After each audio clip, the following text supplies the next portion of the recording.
All right. Welcome, everybody, to the 13th edition of the Orange Wheel podcast, where we support business leaders in understanding the monetary transition. So I'm joined today by my friend Mitchell. And Mitchell and I had the pleasure of meeting, serendipitously on a plane from, I guess it was from Frankfurt, if I'm not mistaken, to Iceland. Iceland. Yeah, sorry. Okay. Had a lot of transatlantic flights, so I'm losing track. That's right. Reykjavik, Iceland to Orlando, where we're both going to attend the strategy conference earlier this year in May. And I believe, Mitchell, you heard me you overheard me talking to a guy sitting beside me about me going to a conference. And then after we finished talking, you were like, hey, by the way, are you going to strategy? I'm like, oh, yeah, we are. And then we spent the rest of that plane ride talking about Bitcoin and MicroStrategy and everything. So really, really fun. And since then, I guess we also met in Prague Yeah. at BTC Prague. And that was also a really fun experience. So great to have you on the show, Mitchell. So maybe first and foremost, it'd be great to kind of provide the audience with a bit of a background about, your professional experience, your experience getting into Bitcoin and the Bitcoin Treasury space.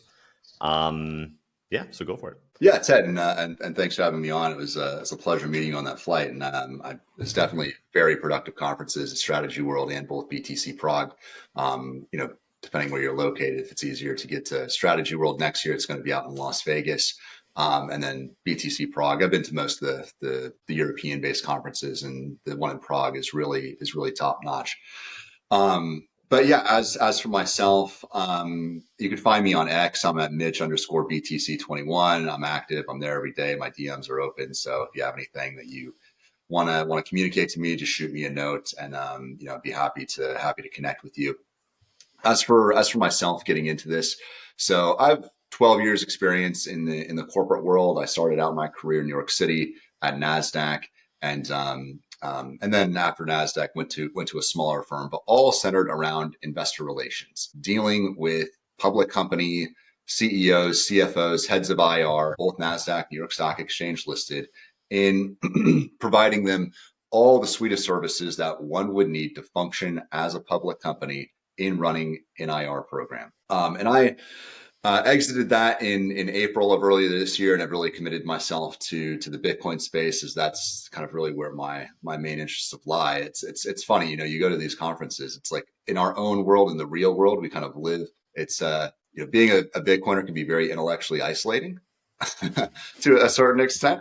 And then you have this natural progression of it just takes up more and more of your mental time, space, and energy, to where now you just kind of have to dedicate your time to it. So I'm living somewhat in that space right now. But how I initially got into it was, I had a family member, it was my father-in-law, who was a private wealth advisor, and spent his entire career and is still doing it to this day in the TradFi space, being at firms like Merrill Lynch, and now he's kind of runs his own private practice. But he was a hardcore gold bug.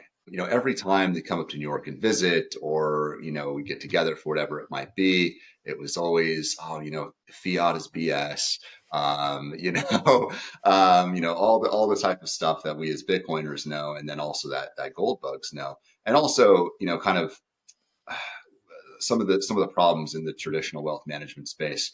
You have these wealth advisors out there just kind of pushing people into these very vanilla bland products, different flavors of S&P 500 index funds, maybe a dividend fund, maybe a real estate fund, maybe they have some various bonds or CDs that are getting yield, but the conversation is totally missing on monetary debasement. And I don't even think that's an intentional thing. I think it's that a lot of the people just aren't even familiar with this and aren't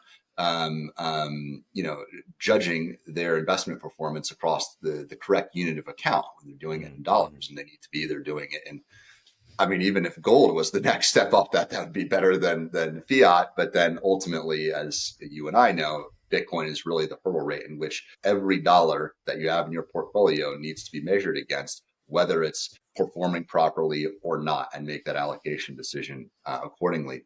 So it's funny. I was I was during 2017. I was working in downtown Manhattan at One Liberty Plaza in the headquarters of NASDAQ. And I remember throughout that summer, we had in the office, we had TVs throughout the building and it always have CNBC on. Throughout that summer, they wouldn't talk about it as much like today, but you'd hear snippets of Bitcoin. Oh, it's $1,000. Oh, it's $2,000. And you remember that summer just running up and then also having big drawdowns during that time as well. And it's funny. I remember I had a colleague of mine, and I had heard about Bitcoin when I was in college, I think like in 2012, 2013, never really thought anything of it. I wasn't like buying drugs online at the time or what a lot of people were, doing back then, like, the Peter McCormick story. Um, so I'd heard of it, but really didn't understand it. And I remember I asked a colleague, like, what is Bitcoin? They're like, oh, it's money. And I was like, it's not going to work. Like, what are you talking about? It's money. And so anyway, as time went on throughout 2017 and the ICO craze was going on, in my role at NASDAQ, I was dealing with a lot of these small cap companies that were just changing the name of the company, XYZ blockchain, XYZ crypto, XYZ Bitcoin, or pumping out a press release talking about how they're buying a mining rig and they're going to be incorporating that into their business. And frankly, it really kind of left a bad taste in my mouth dealing with a lot of these crypto people, particularly in these really small cap, thinly publicly traded companies that are just using this as a mechanism to pump their stock, and don't have the belief and conviction and I would say the morality behind them that I see a lot of Bitcoiners do have, because we do see Bitcoin as a moral imperative that would improve the world more than really anything else out there. But anyway, in going through that, like I said, it really kind of left a bad taste in my mouth about crypto. As the bubble was going on, we get deeper into 2017. In December, I remember I was with one of my coworkers and we're just having some coffee during the workday, and it's like, you know what, I'm just going to go ahead and I'm going to went and downloaded Coinbase, and I was like, I threw like the equivalent of what would be like one paycheck into Bitcoin. And I remember thinking, I was like, and this was like literally at the top, 17,000, like $17,000 Bitcoin, December 2017. And I remember I said to myself, like, I didn't have any conviction of it, hadn't done any research on it. It's just like, okay, you know what? It's just going up. It's going to hit 20K. I'll sell it and then be done. And I don't know, maybe it hit 20K for a second, and then it proceeded to go down like every single day in 2018. Bought me what, around like $3,000 or something like that. I remember though, in throwing in, which wasn't a lot, the equivalent of one paycheck. The importance of that though was that it got it into my universe. It was in my account now. Since it was just dropping in price, it's like, well, I'm not going to sell. I might as well just hold on to this. But I remember thinking, I was like, oh, that was dumb. And that's why I typically don't buy things I don't like really have a good understanding of, because when that price drops, you better know what you bought. Otherwise, you're not going to have conviction to hold it. Um, Anyway, but throughout 2018, 2019, I joined Twitter and started following some of the voices that were on there. Some people in the gold space, guys like Pomp was much bigger, active back then. Guys like the Winklevoss twins. Some of the people that were kind of bigger in Bitcoin thought leadership. And I didn't explore it too much, but it was enough in my feed to where I was getting peppered with that type of content, hearing the Bitcoin message. And, I got that coupled with the gold message as well, from my father-in-law on the gold side, which really are fundamentally the same messages, just different vehicles in getting there. So I was able to relate the two. And now that I, had it in my portfolio, it's, I'm rooting for it. I want it to go up. I want it to go back up and get my money back. So I was at least tuned on much more than I was prior to December 17, but still didn't go fully down that rabbit hole. Fast forward a few years, now we're in March of 2020, right? Living in New York City, I have my Wall Street apartment. Um, Things were, as mid-March, things were just starting to get a little bit weird. As you remember that time, it's like, ooh, do we shake hands, or is it like, it was like right in that. And I was like, I said to my wife, I was like, I just like let's just pack up our stuff and leave. Like, let's get out of here. If this is something, Manhattan is probably the worst place that you could be to ride out some sort of some sort of pandemic. So packed bags and flew down to Louisiana, where I ended up living for like a year and a half during the COVID era. But the funny thing is that we fast forward a week or two, and it's just full-fledged panic. We're getting limit down, circuit breakers on the stock market. Everyone is freaking out. The world's coming to an end. Um, and then seeing the government response to that, seeing, okay, we're dropping interest rates to zero, throwing the kitchen sink, money, just fire hosing money at the problem. Um, and that's really then where it hit. And having all of that, this kind of gold understanding and then peppered with Bitcoin understanding as well, it really, really hit for me in late March. I think it was right at the end of March, within the March 20, maybe March 23rd. Where it really clicked, like, you know what? Everything that these gold guys and Bitcoin guys were saying is absolutely true. Everything they said. The next crisis came and immediately did a U-turn with zero interest rates, and I mean causing. I mean, I have a degree in economics, but I don't go around saying I'm an economist or like an expert in that or anything. But it doesn't take a genius or even someone with an economics degree to realize that if the government creates those conditions, you're going to get inflation.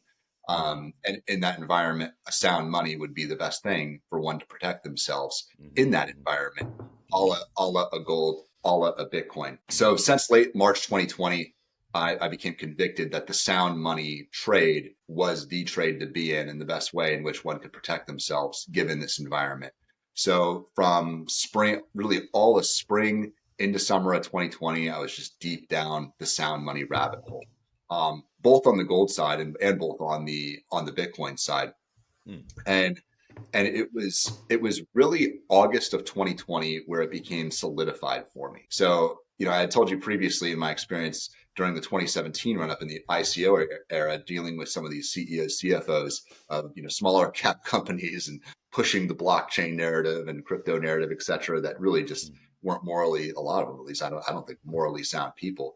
But when Michael Saylor came onto the scene, that really gave a lot of legitimacy. Having someone of his caliber, some of his educational background, someone as articulate as him in explaining the problem, um, and stepping out there and making a very significant move and changing his entire corporate strategy to move to a Bitcoin standard, um, was it really made a big impact on me.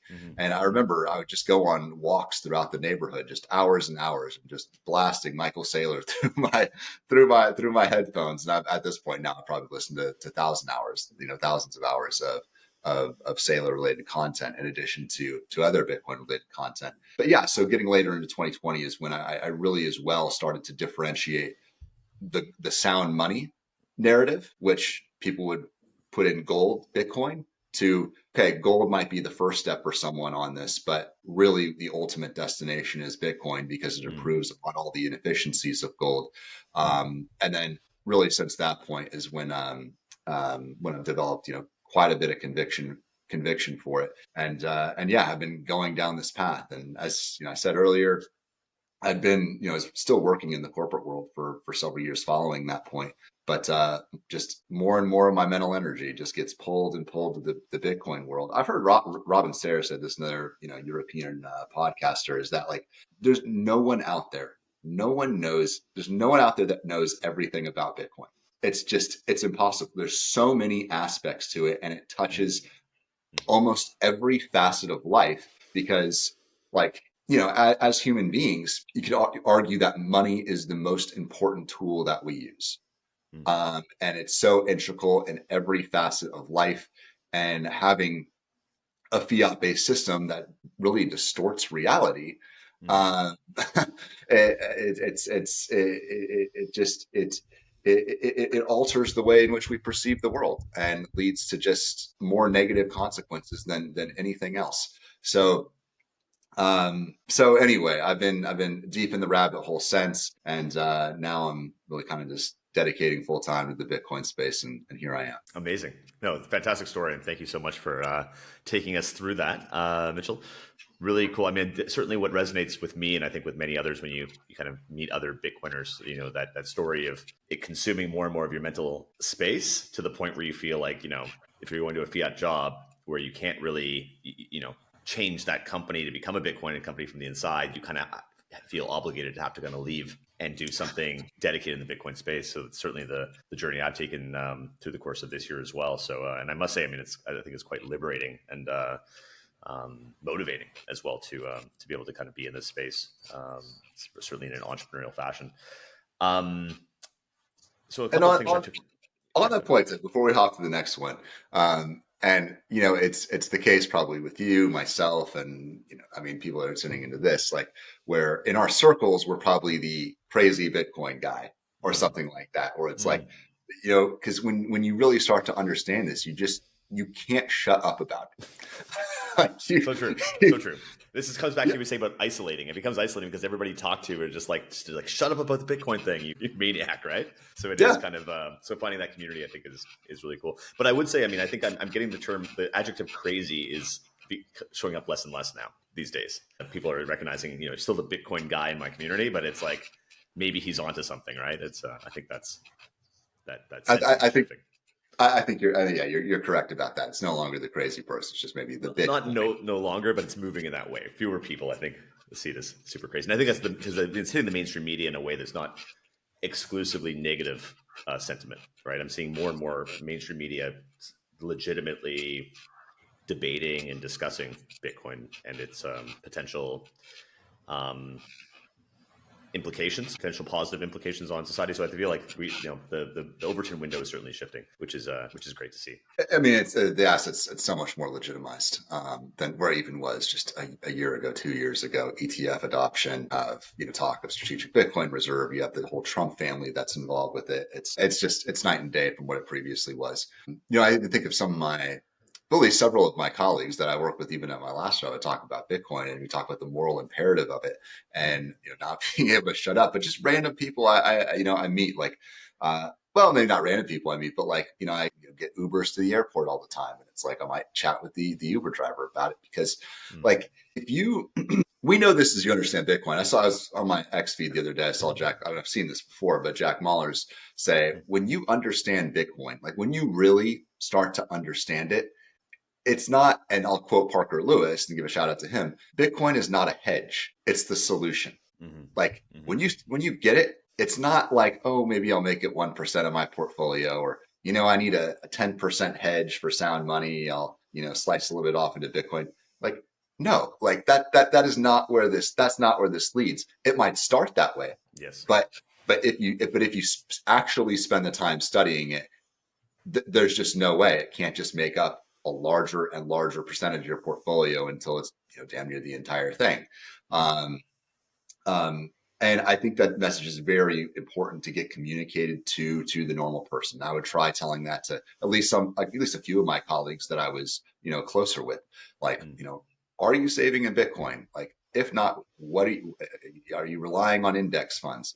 What are those index funds measured against? What is the performance? What is how obviously going down the route of the hurdle rate, but mm, and same with the Uber drivers that who need it more than anyone. Like they need to be saving some of that money they're making into Bitcoin, just secure the safety and provide prosperity for their family in the future. And having this singular understanding this singular idea of Bitcoin is the most important thing that one could do for their financial future.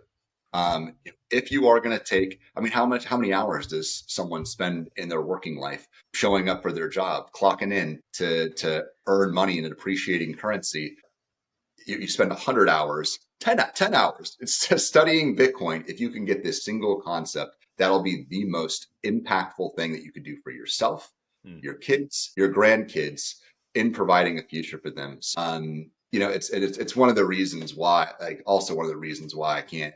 I can't shut up about it because you want to help people. You want to help people. 100% aligned with mine. I think it's a double barreled aspect to it. On the one hand, it is just super fascinating and touches so many aspects of history, economics, monetary theory, all these topics that I just actually have a fascination for. Now, maybe your average person or most other people don't have a similar interest in these different topics, but that second barrel, just the sheer importance for anybody, is crucial. And I would say, like, it's my view, and I think it's probably similar with yours, right? Like when we do get to the Bitcoin standard, everybody will be earning, and this is my perspective. I guess Bitcoiners have a different view of what a Bitcoin standard might look like, but I think we're getting to a point where people are earning and saving in Bitcoin, maybe a Bitcoin derivative. I hope not. I hope it's pure Bitcoin personally, but uh, so it'll be kind of an even playing field that time. But from where we are today, arguably where we were from 16 years ago when the Bitcoin paper was launched and when Bitcoin started running, to when we are on that standard, that's when people have the opportunity to really procure a lot of that network, a lot of that wealth, right? So, Yeah. so I'm with you. I think it's an opportunity for the little guy to get ahead, and which has not been the case. It hasn't been that easy for little guys to get ahead or even stay where they are in the kind of distorted system that we've been in. So I think we're living a really special moment in time, which is super exciting from my perspective. It is. I mean, like, yeah, for like I'm 36. A lot is talked about how easy it was for the boomer generation. I kind of lived in that perfect sweet spot of America post World War II. Interest rates, going down for nearly 40 years, buying a house for $30,000 and having a stay-at-home mom and having a couple kids and just like, which is just totally not the reality for nearly anyone today. But I related to that, the house example, you know, like being able to have just a normal job and buy a 3 bedroom, two bath house in America. Most people can't do that today. But fast forward, when I'm, 30 years from now, 40 years from now, 50 years from now, it'll just be inconceivable that you could have bought one Bitcoin. Just people's minds will be blown by that. Um, and I really just don't think it's a small group of us that have the appreciation for how unique and rare this opportunity is if you have that longer term mindset. I mean, if you look at total global population of 8 billion people, I mean, we could go down the line just of millionaires, 60 million millionaires globally, around 40 million of those are in the Western world, 21 million Bitcoin. How much of that Bitcoin has been lost? How much is held by institutions? How much is held by OGs or just normal people like us that are convicted holders and aren't going to be selling it? There's not a lot of Bitcoin floating around out there. For someone that has the foresight conviction to get their piece of the network, hold it, and just chip away and add it over time, they're going to have just an inconceivable amount of wealth in the future. Yeah, and which comes down to, I guess, your point about the people who, I think it's a really difficult leap for many people who aren't down the rabbit hole like we are to recognize Bitcoin as the end state. So I just feel like that's the natural progression for most people. I think some people pick it up intuitively. I think if they are seeped in that kind of sound money, gold, monetary history, they can connect the dots and jump a bit forward. Most people, I think, they've been so ingrained in the finance, and I would say my experience is people who are much more working day in day out in classical economics or classic finance probably find it even more difficult to look outside that paradigm. But that first step does tend to be, okay, this is a hedge against if hypothetically the current financial system was to collapse somehow, maybe you want to have 1 or 2 or 3% of your portfolio, right? I think we recognize that where we also come from, as you say, it's not a maybe, it's an inevitability that the current system is gonna fail, right? So I think that coming back to that, I guess what I wanted to connect the dots to what you just said was, that 1 or 2 or 3% in a fairly large portfolio will over 30 or 40 or 50 years be also massive, right? Maybe not, it might be one Bitcoin, it might be zero point 0.1 of a Bitcoin, it might, in some cases, portfolio be 0.01 of a Bitcoin, and that still will be a pretty massive part of the network for one individual or one family to have. So I think that's pretty remarkable. And I mean Yeah, that's the case as well. If you hang out in Bitcoin long enough, if you make that 1%, 10% allocation, whatever it is, well, guess what? Bitcoin's compounding at a significantly faster rate than any stock index you own, your any real estate portfolio you have, anything else you own. So just give it enough time and it's going to grow into a larger piece of that pie. That is, although, I mean, no one's going to just be like hardcore Bitcoin or like we are, but even if they just get that slice in their portfolio, it's going to do great things for them. So it is important. No one, you don't need to go all in, and you should not go all in, because your level of understanding of Bitcoin needs to correlate with your Yes, allocation. Um, 100% agree.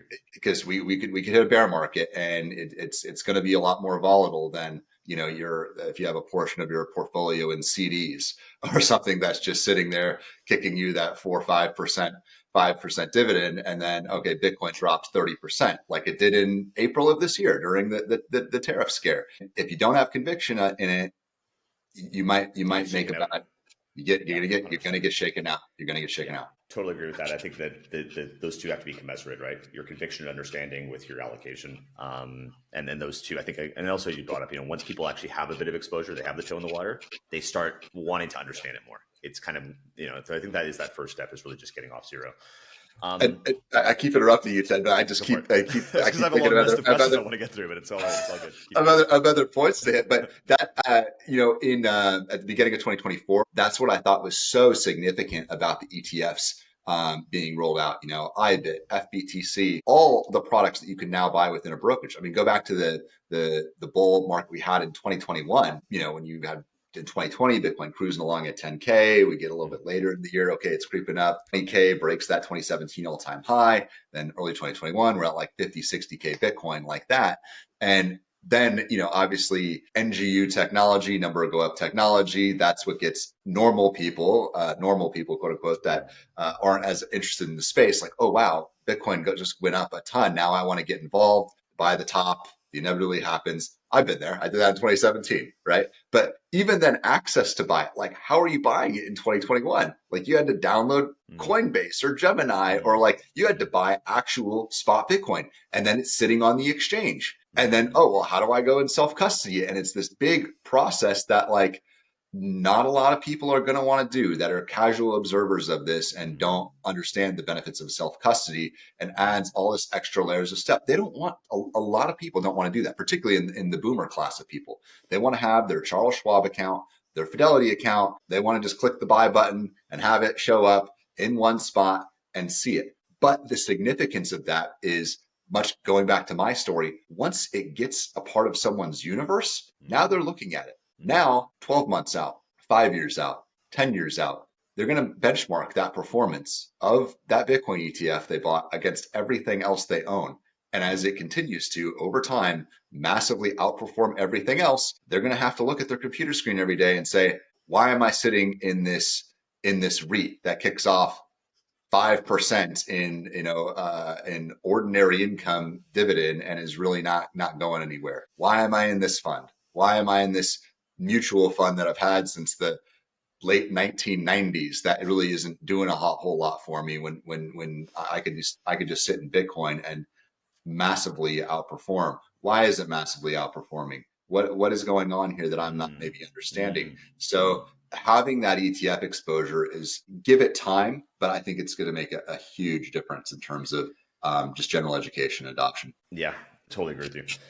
And I think it does tie into that, where I was hoping to kind of go. There's just so many other avenues I want to go on each time you bring the thing up, but I Go do want ahead, to Ted. get that's this benchmark, right? Because I think it is something where prior to Bitcoin, I guess we had gold as being the closest thing to an absolute benchmark to compare against. But I think that comes back to people who are financial advisors, or are selling products, or working at brokerages and managing portfolios.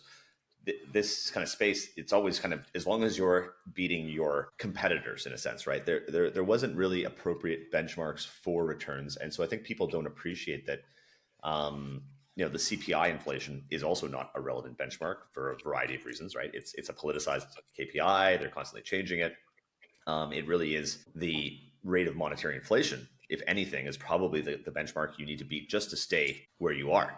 Yeah, You know what I mean? yeah, And yeah, and I guess, and I think Tad Smith and others have spoken directly to this, right? But like, if you look at the stock S&P 500 over the last 30 years, right, and you look at the monetary expansion of the monetary supply, they basically track one to one with a bit of a lag, right? So even holding the S&P 500, like that is, people will feel like they're getting wealthy nominally, but they are actually only just keeping where they were in the past, right? In terms of actual purchasing power. So I think, it's just great that we actually have this kind of this pure benchmark for opportunity cost of capital that's now coming in, and it's basically repricing all asset classes around it, right? So it's just a spectacular kind of concept.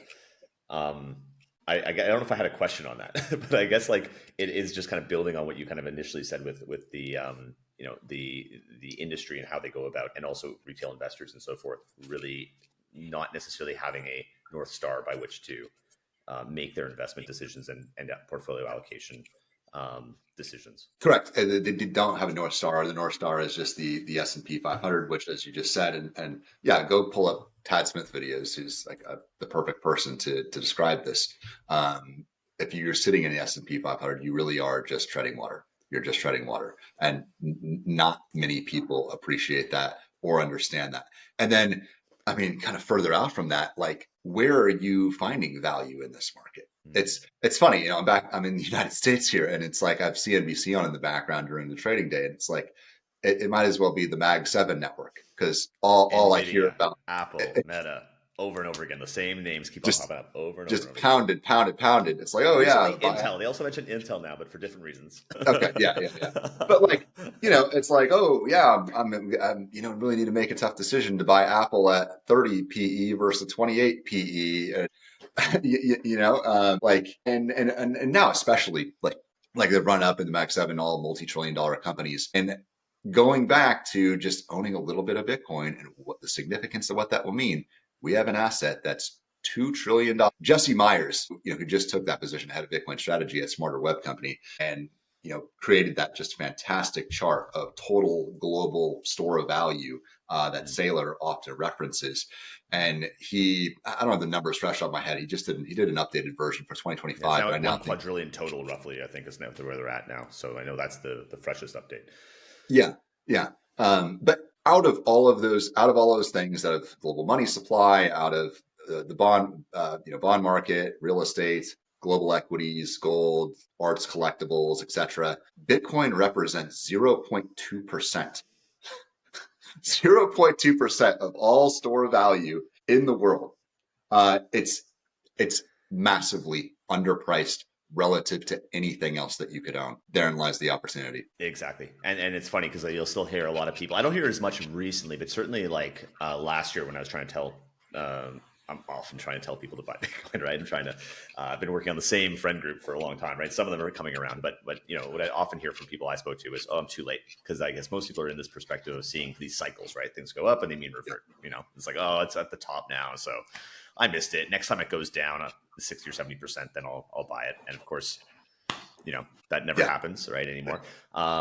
So I think that's where people need to appreciate the real underlying thesis at play here, and really what Bitcoin is and what it's competing with, and therefore the total addressable market and where it's kind of going to.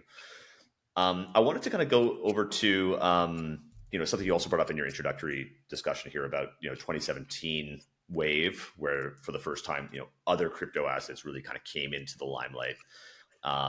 And there was the ICO craze, and there was, as you mentioned, kind of unscrupulous actors being quite opportunistic. Let's say about I think we get this in all kind of hype waves. We had yeah. the .com boom as well. I mean, it's this human nature when there's a new opportunity to kind of entice investors.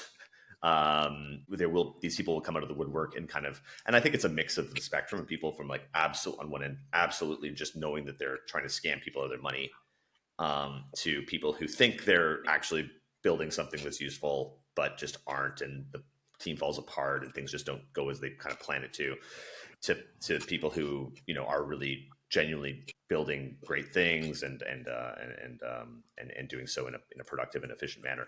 But I guess if we try to take that framework and then apply it to where we are today now, you get a lot of the same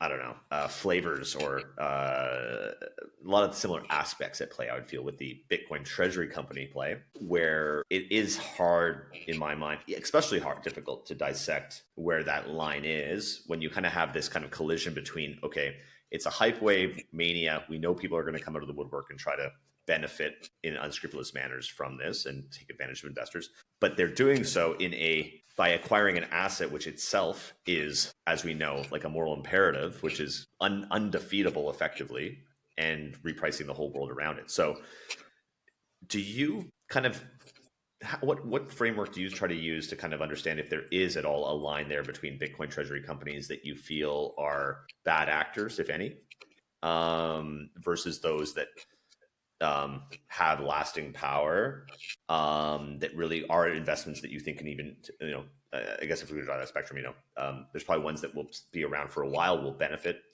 and be here for a while, to ones that then actually can even outperform Bitcoin. So those are kind of, in my mind, the three rough positions on that spectrum, with a lot of stuff in a lot of gray zone in the middle.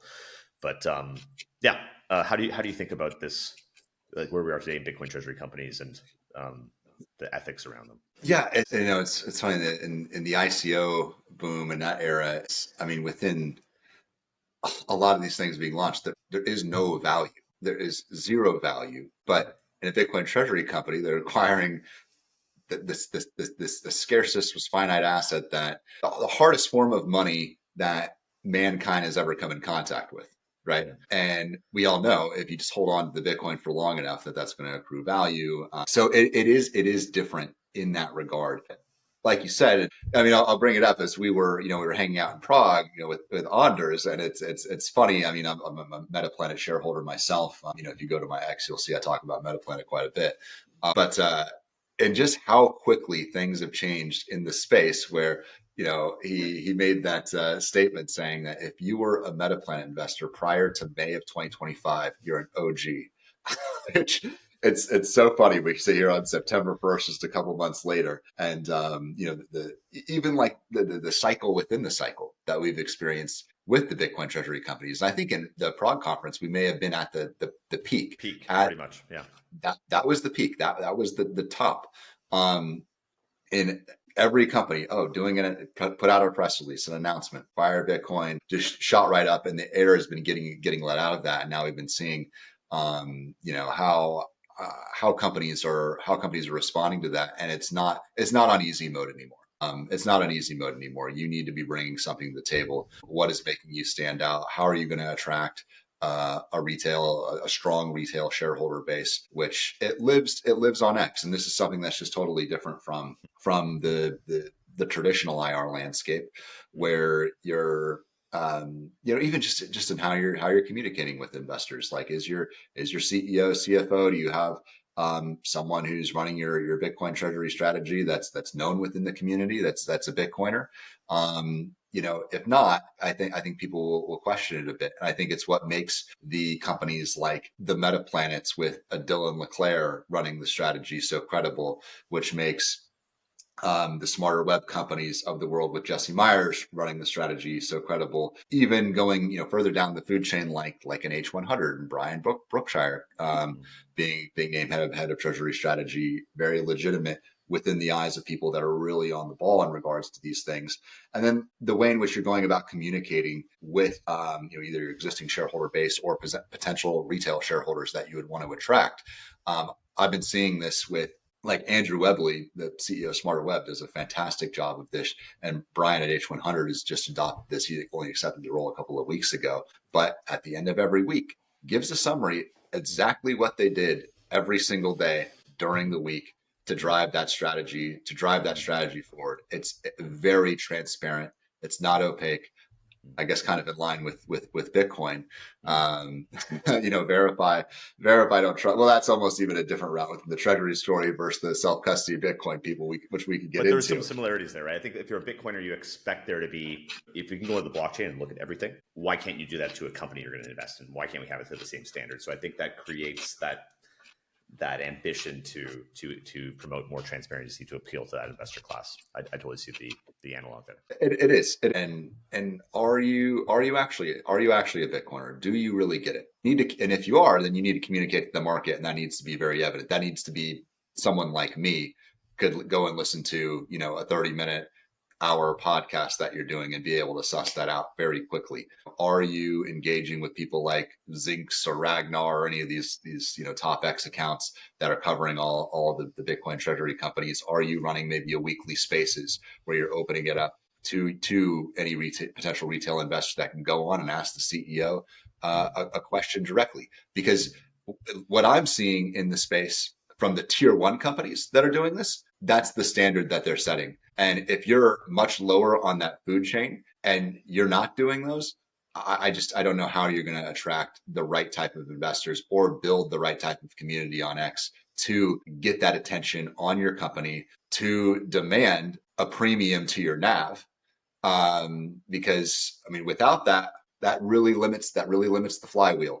So you need to be checking a lot of boxes to even have a chance at that. If you're not going to have an operating business attached or a unique part of the story, maybe it's a certain jurisdiction you're operating in, a la MetaPlanet Japan, a la Smarter Web UK, a la Capital B France, European Union, going down the list on that. Totally. I want to come back to this kind of discussion on use a general term here, but like means by which to accumulate Bitcoin on top of or besides the capital markets directly. I think that's an interesting conversation, but I'd like to kind of come back to, if we think about retail. So this is something people smarter than me have probably done some thinking on this that I haven't yet listened to, but if we think about the retail investors, it does sound like the people who are investing in Bitcoin treasury companies primarily are people who get Bitcoin. Is that a safe assumption from your perspective? I think so, yeah. Yeah. Hence why go to X, meet them where they are, appeal to them, provide them with what their interests and expectations are. So if that's our kind of starting point, and I'm sure there's exceptions to that. I'm sure there's people who are just like, I mean, I have friends calling up about MetaPlanet who are definitely not Bitcoiners as well. So I think there's probably some sitting outside that. But what's the pathway to a more broad adoption? Is it, and it could be a combination of these things, right? Or it could be something else, but is it that more people come into the Bitcoin network, get Bitcoin, and then complement that with Bitcoin treasury companies? So it's just this growing investor base that's happening kind of organically. Or will these companies also need to speak to and explain the investment thesis to retail investors who are not yet Bitcoiners, and then kind of almost orange pill them in that way, or like orange pill them to Bitcoin treasury companies? I mean, how do you see this kind of this investor retail investor segment growing? What are the channels, the levers there? Yeah, good question. And it's like it's I really think it's both, because if you don't have at least a baseline understanding of Bitcoin, or why you'd want to be involved in just like buying spot Bitcoin and then self-custodying, or just buying even ETF Bitcoin, going further down on the food chain, to like a new Bitcoin treasury company, like that's a tall task to ask of someone. It's like I kind of see it first. It's like maybe someone might do ETF Bitcoin. If they want to add a little extra spice to that, they probably go MSTR. The next off of that, they might go to a MetaPlanet.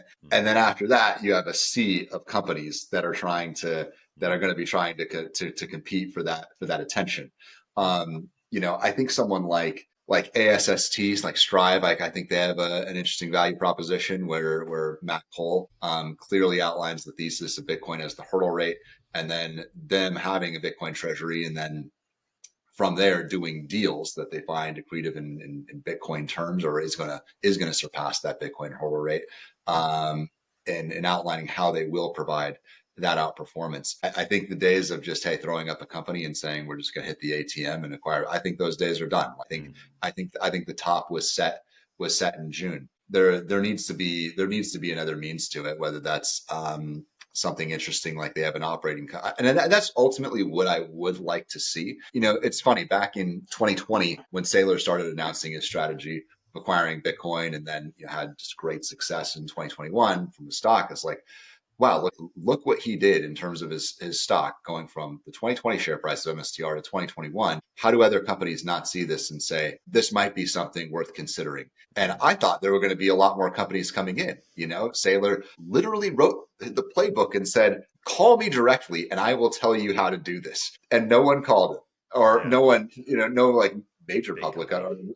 Yeah, no big company, or like anyone that a household name would know called him and did it. And it took years. It took years. It yeah. really wasn't until this year where it really kicked off. But one of the things I see this year is that we have a lot of treasury companies that don't have the operating business tied. And it does make me think to myself, like, will it take another cycle to get I mean, like a Procter and Gamble? I mean, that's probably way out. It's probably one of the last ones that would adopt it. But you know what I'm saying? Like a Mm. blue chip company with a normal operating business dedicating a percentage of their treasury to acquiring Bitcoin. But that would require broad-based understanding of Bitcoin in itself for the amount of institutional investors that are in that stock relative to retail. Because big names like blue chip names aren't don't care about retail. It's the smaller cap names that need to appeal to the retail, not necessarily the institutional. And that just grows broader understanding of Bitcoin. Yeah, fascinating. And I do think we'll save the institutional discussion for another Yeah. meeting, I guess. But I guess those will also change the frame of reference gradually. It's probably starting with the smaller ones as well. So I wonder if those will make the in some ways also bigger steps. But it's something you brought up. I remember 2020. So I was also kind of infatuated with not infatuated, but Saylor popped up on my radar in 2020 as well. And he was definitely a guy who was really good at articulating the Bitcoin in really novel ways, really creative and interesting ways. I think the analogies he uses are just awesome. He's always coming up with new ones.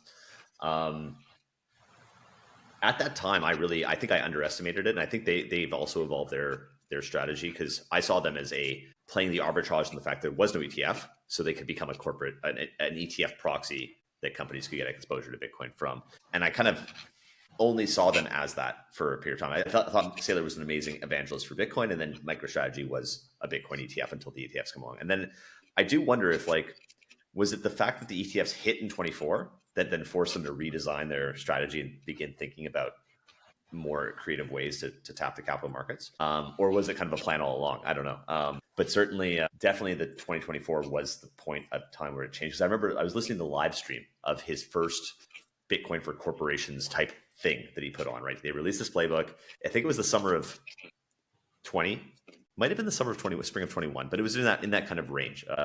And I was also like, I remember I was working at a company here in Copenhagen, and I was thinking I want to go to my CFO and show him this, right? And I might have even done it. I think I sent some emails and been like, you guys should listen to this. But like, it is interesting that just the adoption rate is just much slower than we as Bitcoiners think it should be, because we, again, as we brought up at the beginning, we see this as just this antidote for so much of the brokenness we have in the current monetary system. And we're just like, why shouldn't people just be adopting it so quickly? But I guess in reality, there is just like corporations are political entities. There's perceived risk, both at the individual career level, at the company level, at the board level, at the executive team level. And ultimately, I think the investors themselves don't want it. So I think the executive team will say, why should I try to like convince my investors? I'll wait for them. They tend to respond more to investors than really drive these types of risky things forward, unless you have a real, I don't know, visionary type leader, right? Like a Steve Jobs or a Michael Saylor. Michael Saylor has controlling interest. So, those types of companies could kind of do it. But I do see it as kind of this, like, from the corporate side of things, corporate adoption of Bitcoin, it kind of needs to work in tandem with the changing investor sentiment, right? And Yeah. I do kind of wonder which one is going to drive the other. But I think these things will have to kind of work sort of together, where they both work up that kind of conviction curve. And I think, of course, having the case studies of MicroStrategy and Metaplan, the successful ones, will drive inspire others. But I also wonder to what extent, if we do have this kind of like long tail of failed Bitcoin treasury companies, will that delay adoption? Will that work counter to the objective? So I guess if I had to frame this as a question, like, what happens to this long tail? Because I guess coming back to this thing where, like, they might not be succeeding, but they're also, simply by holding Bitcoin, they're also kind of not failing, right? They're like, Yeah, that's So the what thing. what is the end point for these companies? Like, I guess they'll be forced to have to think about other stuff, an operating business, all these other things, but they're still going to be better off than had they not acquired the Bitcoin in the first place in almost That's all correct. cases. So If yeah, they could just not sell the Bitcoin and sit on it, they'll be good, and they'll have a. This is the thing I think people get lost in the MSTR story when they say, "Oh, what if his MNAV goes to one, he can't ATM or below one," or it's like. And I really respect Ryan McGinnis. He's someone I follow, and if he's saying something, I will listen to it. And it's like, we're right now in the gold rush era, and to your point, Ted, it's like I feel the same. I really do feel the same like as you. It's like we just see it so clearly, and it's like, yeah, this is the smart thing to do. Let's go and do it. Like why are we sitting around waiting and we're going to wait for this report to like why let's do it right now. But at the same time, like as slow as it might seem to us, it still is fast because go back 5 years ago, and I mean it was almost exactly 5 years ago, Saylor launched his strategy and just started doing it. And we're at $10,000 Bitcoin. Now we're at $110,000 Bitcoin. We have, the amount of companies that are pursuing a strategy like this, and all of the developments that have happened over the last 5 years has just been so incredibly bullish for Bitcoin. Because there's so many times throughout Bitcoin's history, it's like there's legitimate questions: is this going to go to zero? Like no one's saying that anymore. It's like it's either going to zero, it's going to a million. Well, guess what? It's not going to zero. It's going to a million. So, um, and past a so million, well past a million. I mean, millions well, like yes, yeah, we're yeah, still going to be well early a past a million. million. Yeah. That's the next that's really the next that's like the next target. But yeah, it's going to 2 million. It's going to 5 million. It's going to 10 million. It's going up. Bitcoin has no top because fiat has no bottom. So Exactly, yeah, precisely. it's just where the clock is counting down, and when exactly does that happen? I don't know, but it's an inevitability that it will. So yeah, I oscillate back and forth between it's just going so slow, and it's actually going so fast. And we just had the kind of a bubble within the small cap Bitcoin treasury space. It's like I say that, yeah, it might be done due to being able to just ATM and get the premium, but it's honestly like it's probably not, because we get waves of sentiment that come in and out of the market. We get MNAV expansion. We've been going through a severe MNAV compression period right now, which is it's much closer to the bottom than it is the top. Certainly, I think, at least in my opinion, and based on our understanding of this and what the TradFi world understands of this, those arbitrage opportunities are going to continue to persist in the future. Just like we said, for the average person who can basically front run this in between now and when we're in a hyper Bitcoinized world on a Bitcoin standard, if you're able to trade fiat for Bitcoin, that's an opportunity, is it not? So if that is an opportunity, there's going to be smart people and companies that utilize the capital markets and capitalize on that to build their treasury, exactly like what Saylor's doing. So in the gold rush era, over the next 10 years, say like into the early 2030s, what is the end state for like a company like MSTR? I kind of view them like a Berkshire Hathaway. They're going to be the most valuable company in the world. They'll have more resources than anyone else. And then from there, like the goal isn't just holding your Bitcoin forever. Like right now it is, because it's just The where are gold you going to rush. find it? Get as much as you Where can now. get as Yeah. much as you can. And where are you going to go find investments that are going to outdo the CAGR of Bitcoin? Like that's incredibly hard. But into the future, you will. And you will trade your Bitcoin for operating businesses that will generate that SAP flow that will provide alpha relative to just holding the Bitcoin. And then from there, who has the most Bitcoin can then go make those investments and build a large portfolio. And that's why I kind of give the Berkshire example, which I think the MSTR will ultimately become. But now going to the further side of that for smaller companies that are adopting this, I think it's the same thing, just on a much smaller scale. The more Bitcoin you have, the more optionality you give yourself in the future. Totally agree with that. Yeah, and I think the option space will be different for each company given its circumstances, given what other assets it has, given what country it's in. The option space will be different, but the optionality as a feature, I guess, will be broader, and the time horizon. Right? They've kind of bought themselves runway. I mean, I think a lot of people say never. If you ever sell any of your Bitcoin, you're screwed, and maybe that is the case for if that's your core thesis right now. Maybe the investor sentiment would be really tarnished. But I think for many of these companies, if they're, and I think at an individual level too, if you're selling a little bit of Bitcoin to finance a bigger investment, or giving runway to kind of do something really, really different and remarkable, then of course, yeah, spend a little bit of it and build that next thing that will drive more Bitcoin returns down the road. So And particularly for the smaller cap companies, I don't operate on the never sell your Bitcoin model. Like I was listening to a Spaces a couple of days ago with the H100 CEO and their head of Bitcoin strategy, and like we can get into a bear market, we can get serious MNAV compression, and if you're trading, if you're trading below one on your MNAV, it increases your Bitcoin per share to sell Bitcoin and buy back shares. And Brian Brookshire, he said at H100, like if we get into a situation like that, that's on the table. Sell the Bitcoin, buy back shares, increase the Bitcoin per share for our shareholders, and I think that makes sense. You could get into a doom loop though if all companies are trading below it, and then they create more sell pressure into the market, and then you could come yeah, out of that and if then they're get putting a MNAV, lot, yeah, and you'd hope there'd be and then another buyer in the market that would come in and set a floor somewhere. But yeah, there is that risk that you could see a pretty big tumble if especially big holders sell big volumes. Yeah. It could, but then that goes to maybe not selling maybe a lot because the market can flip. You get the MNAV expansion, and you'll wish you had more Bitcoin sitting on your balance sheet. So I don't know. Each individual company will have to decide what they do. Like Michael Saylor is pretty adamant, never don't sell your Bitcoin. Right now in the gold rush era, it's probably best to just sit tight. But as we get deeper into this, the story around that and the thinking around that will change quite a bit. Yeah, definitely. A few more questions if you have a bit more time. I realize we're at about an hour, but there's just so much stuff I want to discuss here. Yeah, I'm good. I'm good. Yeah. Yeah. So I think the Berkshire Hathaway model, right? And I totally that resonates with me. I do think that as this kind of hurdle rate comes down, so we know Bitcoin's returning 40 to 50% right now. 20 years from now, it might be 25 to 30%, and there will be investments that go over that, and investments that can generate more Bitcoin per share than other options. So but I do wonder MicroStrategy when Saylor has been posed this question, at least, what happens when you can no longer issue capital or instruments to the capital markets?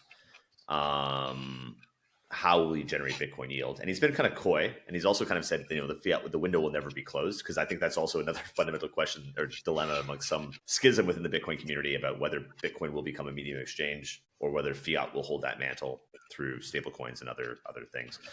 So I guess I'm kind of going down a long tangent here, but like I actually think that other entities might move into that space besides MicroStrategy. I think MicroStrategy will have the ability to do so, but it sounds like Saylor might have a different vision.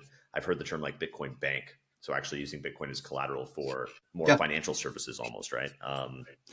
So are there other players in the space, I guess, if I pose this as a question, besides strategy, that you think are like trying to move into that kind of Bitcoin, Berkshire Hathaway of Bitcoin? Yeah, it's like it's so early right now. That's like it's not even like really. But I've heard Simon Garovich, CEO of MetaPlanet, make some comments alluding to that, but I mean, they're not really getting too deep into that because we're just so far So away far away. from Yeah. that being right now. What I think is most fascinating and what really just makes like the MSTR, the MTPLF, or 3350 in Japan, MetaPlanet investments is for the next stage of this, particularly in when MNAVs are getting compressed, is other means of which tapping the markets to continue accumulating Bitcoin. And right now, just the biggest glaring opportunity is the fixed income market issuing the Yes. preferred stock, which MSTR is in a great. I mean,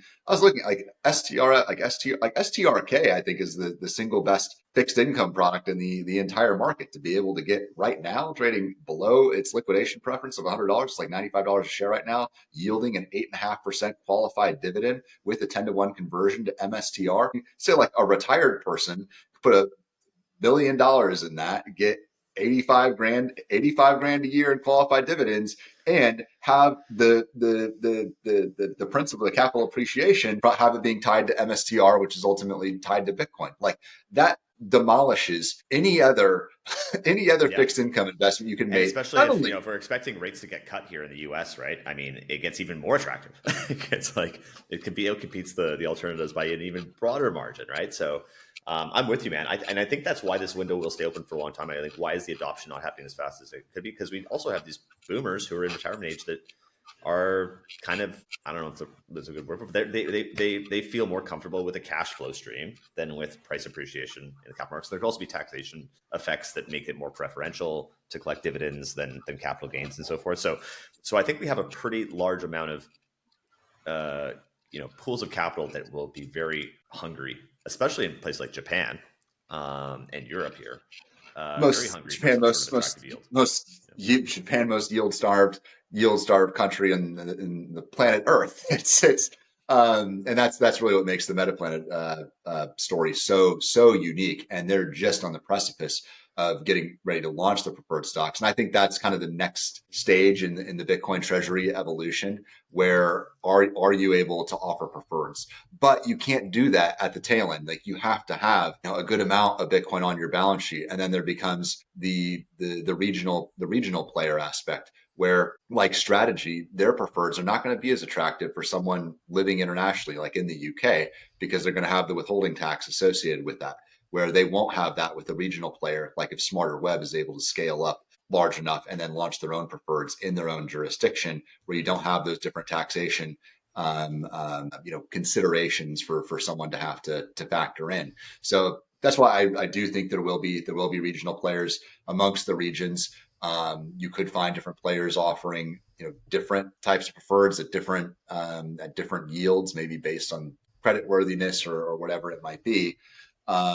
So yeah, that's I mean that's the most logical step. But then again, like the bond market it's over 300 trillion. Huge. It's freaking massive. Look, You get 1% of that, and you're already more than doubling Bitcoin's value, right? It is insane when you start thinking about the size.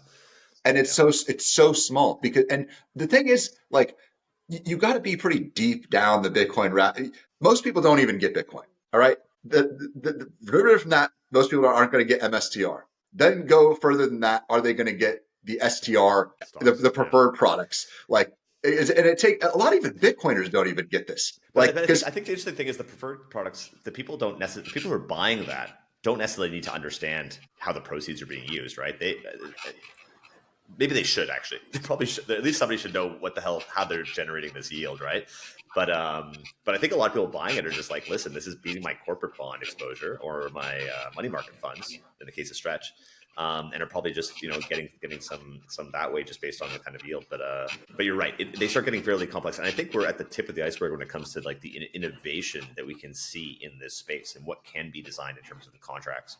Um, because I think Stretch very innovative in my mind, somewhat complicated, yes, but now MSCR sort of or strategies paving the way for this kind of opening up this Pandora's box of what might be possible. And now I think we're going to see some really interesting innovation kind of come on the back end of that. but it's back to the point on just general Bitcoin in general. Like if people understood it that were in the fixed income market, there'd be just a tsunami of capital coming towards these things.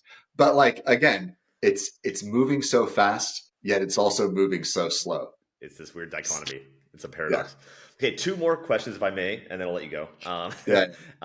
And these are controversial ones, I think, right? So, um, first one, ETH treasuries, Solana treasuries, Dogecoin treasuries. Any comments on other digital asset treasury strategies? I mean, I don't know. I mean, I'll tell you I'm a Bitcoin person, Bitcoin only person. I never got into the broader crypto space.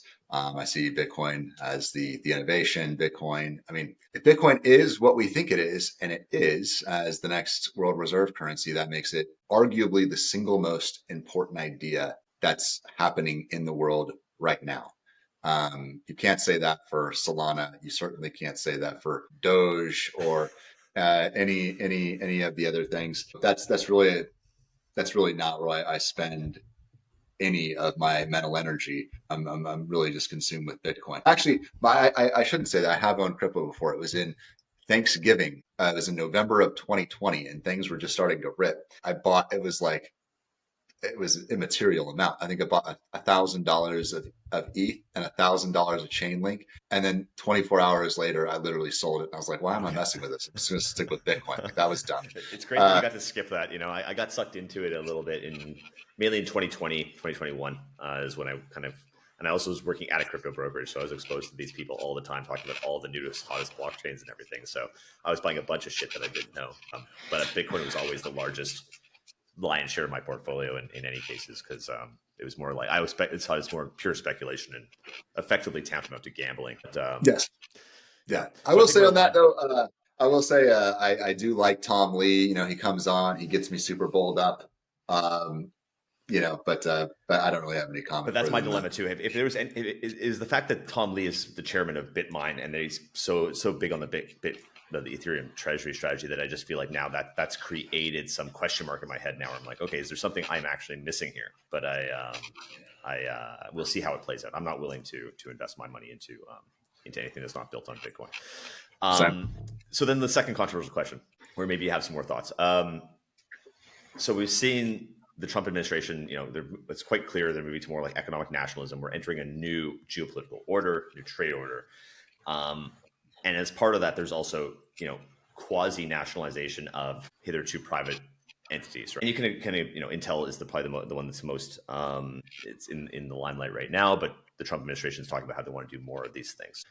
So the door's open there for, government getting into private industry, which has not really been a pillar of the U.S. Now, I know that they have done some instances in the past, taking a share of Citibank, taking a share in, I think it was Ford, GM during 2008 financial crisis. But if we appreciate that door is at least ajar now, and we also recognize that, okay, and I think speaking of Tom Lee, he's brought this up, but I think it's been in the head of many Bitcoiners even before Tom Lee went on the news talking about this. If the government wants to get to 1 million Bitcoin, the U.S. government, it's much more cost efficient for them to go basically acquire it one way or the other from MicroStrategy or other large holders than it is to buy it from the market. And it would also be done in one fell swoop, as opposed to them making their cards shown in the market by gradually accumulating, right? So I guess the question is, what are your thoughts on the likelihood of the US government in one way or another getting their hands on MicroStrategy's Bitcoin? Oh, it's a good question, and this has always been the question ever since really Saylor came out with this. What really divides the kind of the, I'd say, more hardcore Bitcoin only self custody community versus the people that are in MSTR. I was saying to you earlier, it's funny. It's like the most hated investor in the Bitcoin world right now is someone that's like 100% MSTR and no Bitcoin. Mm. And it's so true. It's so true because that has always existed. That has always existed. I mean, it's different than a 6102 just like seizing it, but whether they take a kind of like what they did with Intel, faking it, or yeah, just go in and take it over completely. You're foolish if you don't think that that exists. And it really does speak to the reason to have kind of diversification even within the Bitcoin world. Because like the thing is, MSTR gets brought up with that a lot as well. But like, how much Bitcoin is Coinbase custody? Yeah. I mean, all of BlackRock's plus a couple 100,000 more on top of that, right? So they're probably the bigger honeypot right now. But I guess what's clean, I think MSTR is a cleaner deal. If they're just to outright seize it, I think Coinbase would be the better option. But if they're going to do it through like a transaction, I think MSTR is just one group of owners that they would deal with, right? But I agree. I think both are kind of honeypots from that perspective. They absolutely both are. I just when it Are comes to it, you? I always see I never see the Coinbase and the amount of Bitcoin they're custodying, the ETF Bitcoin get brought up nearly as much. It's definitely a consideration. I don't know if I have a pro or against like a controversial stance on that. It's just it's just a risk factor to keep in mind if you are an investor to understand it. Going back to like the person that has zero allocation to self custody Bitcoin and is 100% MSTR, like, are you prepared for that situation? What if you're 50% in real Bitcoin and then 50% in treasury companies? And that could happen. This is something that I thought about. And this is also something going back to Anders' point, being an OG investor if you were in Metaplanet prior to May of 2025. When we were out in Orlando, Strategy World, and I mean, that's Michael Saylor's, specific strategy focused event, and you're with a lot of people that are big MSTR shareholders there. And that's when they started to really think about, oh, do I want to be involved? There's all these new treasury companies that are sprouting up. I understand the MSTR story. I understand these stories. Do you want to get involved? The first thing I thought in my mind wasn't like with the management team or what is the business or what it's what jurisdiction are they located in and how comfortable am I with them building up a Bitcoin stack, a honeypot in the European Union? How comfortable am I buying the Brazil treasury company? How comfortable am I with the treasury company that is that's in any country in Africa? What is the political environment like? What is the government's like? Maybe it's favorable now, but what if 10 years from now the government isn't it's not a favorable political environment? You can't just like self custody Bitcoin. You can't just pick up and leave and no one knows it. And if you're incorporated in that country, it just brings along so much more risk factors that people need to be aware of to ultimately, and that's the same with ETF Bitcoin as well.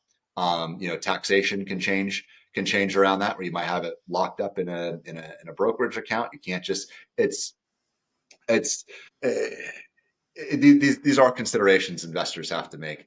I don't know if I have the right answer for you in regards specifically to MSTR, the government acquiring it. It's just um, But you identify it as a risk factor that yeah, people should at least be aware about, I suppose, right? And I think it's interesting you bring that up. That the first thing you think about is the jurisdictional, political, judicial risks with the different countries first, as opposed to But I think that is probably the right approach to think about, because I think, and it speaks to, I guess, Bitcoin's maturity when it's no longer really about like the technical aspects of the underlying investment, but more about the humans around it. Like we're more yeah, the risk than the Bitcoin itself. correct. Fantastic. But I think I've taken up enough of your time today, Mitchell. This has been a really, really great conversation. Always enjoy catching up with you. Maybe just leave the audience one more time with how they can best get in touch with you if they want to reach out, or where to Yeah, find you. like I said, I'm mainly on X. That's where I spend most of my time. My handle up here at Mitch underscore BTC21. And yeah, that's the best place to get in touch. Awesome. Are you going to be in New York in the 17th? Are you going to be there? I will. It's been a year full of conferences for me. I've been going all around. I'll probably maybe scale that back a little next year. But yeah, that's the last one I had on my books. The Unconference in New York City on September 17th. So catch me there. I'll also be at PubKey during that time. So yeah, if you wanna reach out, just shoot me a DM and we'll link up Fantastic. Looking forward to catching up with you in later in the month then. Take care and have a great evening. for sure. Great seeing you, Ted.